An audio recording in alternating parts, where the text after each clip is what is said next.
The Dallas Mavericks are continuing to show me why they're one of the most slept on teams in the Western Conference and why they are a dark horse contender to win the championship this year. Luka Doncic has been playing at an MVP-like level since the All-Star break. The pieces surrounding him are looking like the best supporting cast he's ever had, and this team has emerged into one of the best defenses in the NBA, where all of these things I will be getting into in this video. Starting with Luka and the Mavs, it is no surprise that this team's recent surge of success came from the mid-season turnaround that Doncic was able to accomplish. Being the superstar on this roster, they are built to play through their 23-year-old. He's been able to average 29, 9, and 7 with over a steal per game since the All-Star break, and it hasn't solely been his offensive game that has caught my eye. His defensive improvements on the year have been an incredibly solid sign for this team going forward, as it's just going to continue to improve upon an already solid foundation the Mavs have worked on defensively. Luka is already one of the best offensive weapons in the NBA in his young career, and he's never been considered a good defender.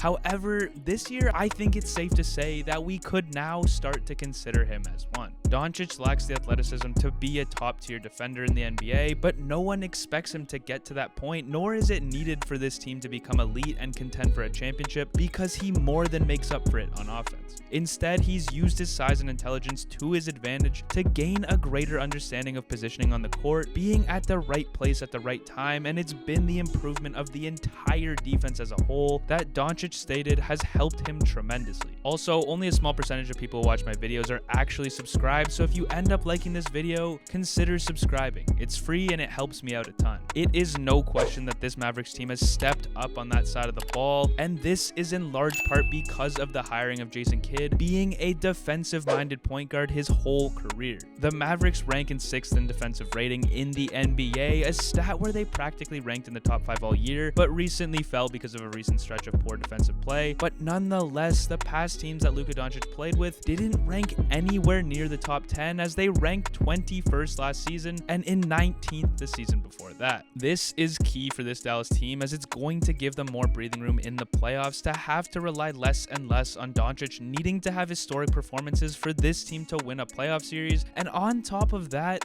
Luka plays at a level where he can most definitely carry this team to a championship, and this defense is only going to be an added benefit to what makes this team look deadly and an absolute nightmare to play against. In the past, their defense has been the thing that's knocked them out of the playoffs, being that Luka wasn't at his 100% during their last 2 outings, so as their opponents were slowing Luka down, forcing him to have uncharacteristic nights, their defense was near non-existent, and it was simply too much for the Mavs to try and climb out of. This could not be farther from the truth, as this team has fully bought into a new regime on that end, and what makes them even more of a threat than years past is the fact that this is the best supporting cast Luka has ever played with, and he also might be playing some of the best basketball of his career as well. It all starts with Spencer Dinwiddie, as he transformed into a completely different player ever since being traded from the Washington Wizards at the deadline, bringing more size to the court as a guard for this team. The improvements he made are quite surreal of a midseason jump, as he went from averaging 12, 5, and 6 while shooting an abysmal 37.6% from the field and 31% from 3 to a guy who now confidently averages 18, 4, and 4 while bringing his shooting numbers all the way up to over 50% from the field and over 40% from 3. It's honestly crazy just how much of a player's situation affects his play on the court, speaking on how drastic of a change he made, and it was even the fact that he stated on multiple counts that the entire Wizards locker room was in shambles the moment he got there, something that is the complete opposite over in Dallas. Dinwiddie's improvements are going to be something that has a huge impact on Luka Doncic, being that he's just another playmaker on a team that will take whatever they can get from that regards, having no other real playmakers right now outside of Brunson and Luka, and when those two were both off the court, it was an utter disaster trying to create anything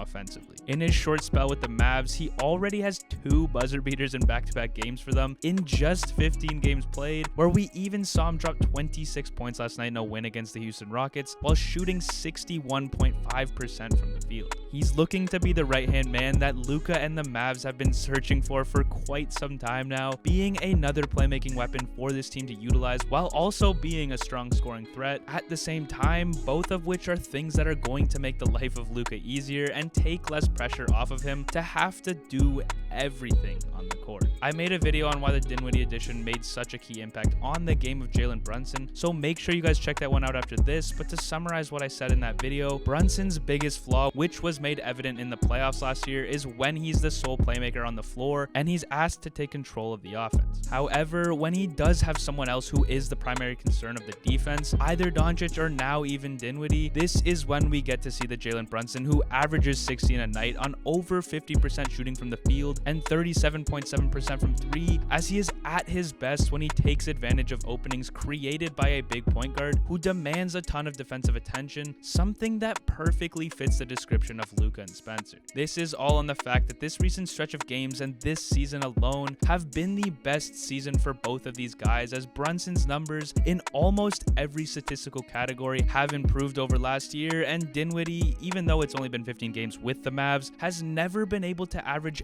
anywhere even remotely close to 50% from the field and 40% from three. And then Dorian Finney-Smith, another guy who is having one of the best seasons of his career, is emerging as one of the best 3-and-D players in the NBA, being a perfect option as a role player outside of these top three guys on this team, carrying the defensive load, guarding the opposing team's best player, while nearly knocking down 40% of his three-point attempts, shooting 38.5%. This Dallas Mavericks team is definitely special and arguably the best surrounding Luka Doncic heading into the playoffs. It is no question Luka has the potential to carry any team he has on his back to a deep playoff run, but when the Mavs have done everything they practically could to improve the group of guys he has around him, this only increases the odds of this Mavs team doing something special, and I just want to say, don't be surprised if they end up making it well past the first round this year. From having a superstar to a top 5 defense this year, I think they finally have what it takes to have a real shot under one of the best years Luka has had in the NBA. Let me know down below in the comments how far you think this Mavs team can go. As always, if you enjoyed, be sure to leave a like to help this video get shared along YouTube's algorithm, and subscribe to my channel if you want to see more NBA videos like this one that I will be posting multiple times per week.